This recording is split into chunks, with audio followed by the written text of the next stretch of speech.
I'm Mr. Cirincione, and this is going to be a quick walkthrough of how to do your annotation assignments using Cami.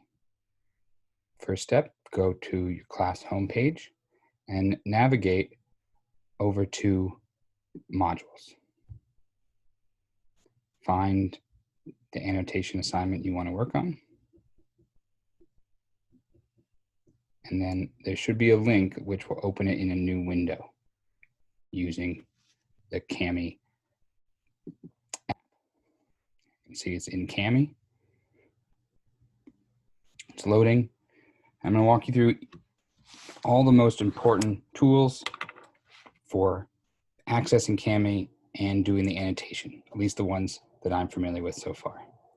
So right from the start, you see it's Cami. Now this says teacher, but at the very top, there's something to toggle the sidebar. That'll bring up the thumbnails of your pages, and you can kind of quickly navigate by site that way. The other thing you might use in this is you can use this button to look just for annotations. And when you get a new one of these, there should be some annotations already in there made by your teachers. But as you produce your own, you could then return to one somewhat quickly using this, these thumbnails. Now I can make that sidebar go away. Another thing over here, once you get familiar with these tools, you might want more space. I can get rid of the descriptions and just use the icons, but until I know them, I might want to keep it open like this. You can also move it, but I'm going to keep it over here on the left. The next thing would be searching the document. The text in this PDF and the textbook you're going to be using is searchable. So you could find a certain word that you are looking for, say government. It's going to come up the next case, but I can see there's 113 of them. All right. Highlight, maybe do I want to see them in comments, etc. As I stay up here in the menu bar, the next thing I might want to use is zooming in. You can zoom in using your mouse or trackpad if you have that functionality, but you can also use these buttons or this drop down. The rest of these, the most important are going to be the submit button. I'm going to come back to when you're done with your work, you submit it by clicking this in this Cami window. That's how you submit the assignment through Canvas, is through this submit button. What else is over here? This menu has a few things. I'm not going to go over all of them. The ones I can imagine you using, maybe you'll be toggling the page view. Maybe you want to look at it in more like it's a real textbook. This is too small for me, but you might prefer it this way, or the one-page view. You can also do a jump to page, but there's another way to do that as well. You can, when you're just normally navigating down in the bottom right-hand corner, you should find the page numbers. Now, this page numbers, either the pages of the PDF, those do not always, in this case, they don't match the pages that are printed on the textbook. So this is page 10 of the textbook, but it's page 3 of this document. But particularly if we have a longer reading, you might want to jump ahead, say to the second to last page. You can type in page 9. Okay, and finally, if I want to write notes, type notes up, add an image here that's not going to fit, I can add a page. There's a plus down there, and I can even add pages that are lined or grid or music. That would be cute. I could even add a few of them. I'm not going to do that. I'll do a line page just so it lets you see how it looks. And it'll be added there at the bottom.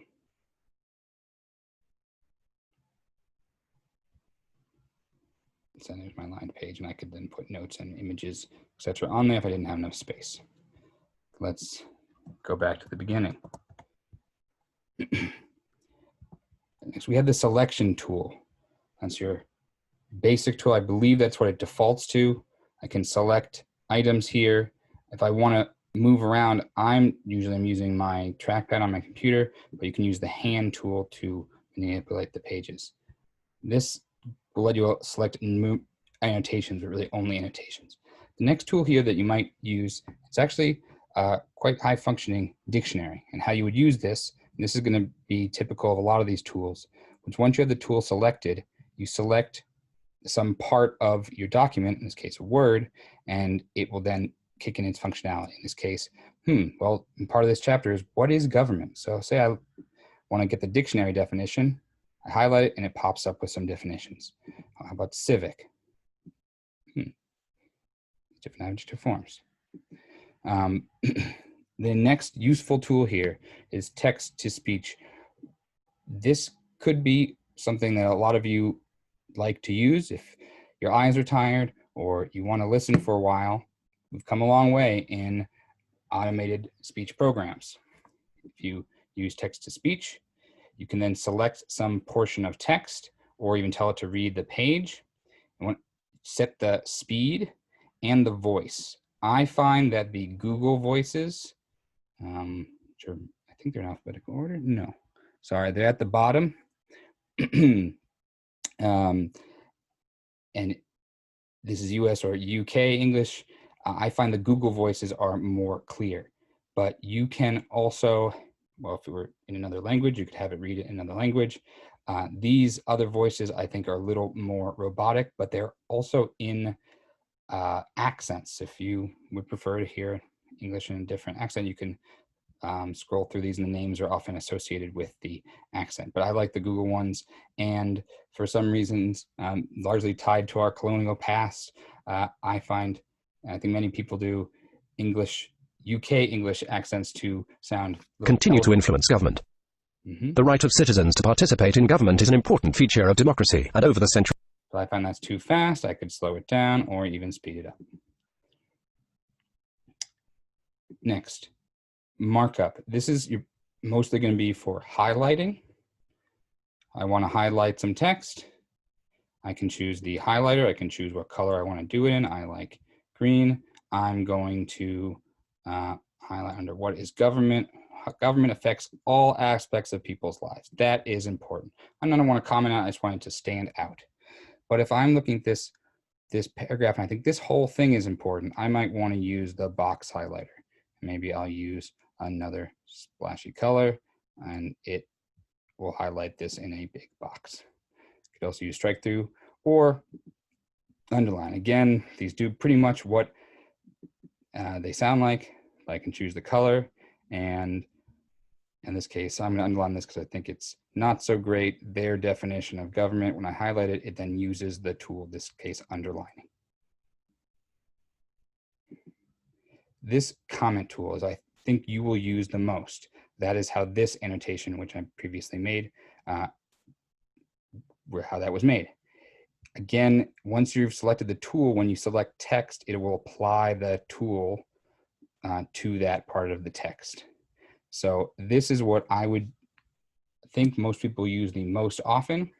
Would be as they're reading, they come across something that they want to note. Maybe I see Adam Smith and I've taken economics. I would then highlight it. I want to make a connection. I might type it in. And this is going to be, I might make a little arrow, say this is a connection. I remember the invisible hand from econ. Now, the other thing I can do in here that will be particularly useful would be maybe put in a web link to something that expands on this, that enriches it, that perhaps will help others. For example, oligarchy. They give a definition here. Maybe I want to highlight it, but also when I think of oligarchy, a connection I make is to, well, a political science class I took in college taught me about Michel's iron law of oligarchy.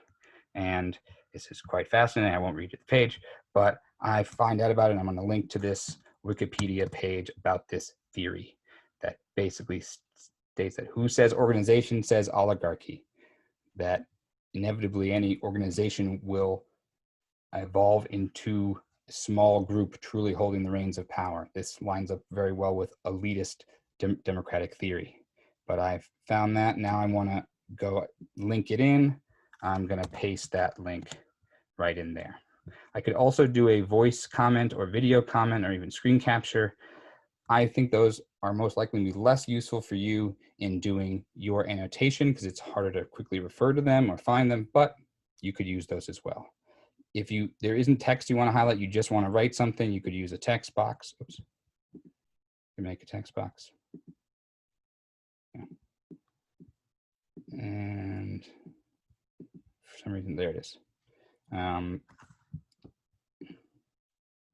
Got the text box tool, and I can start typing. I can change the color, size of my text all up here.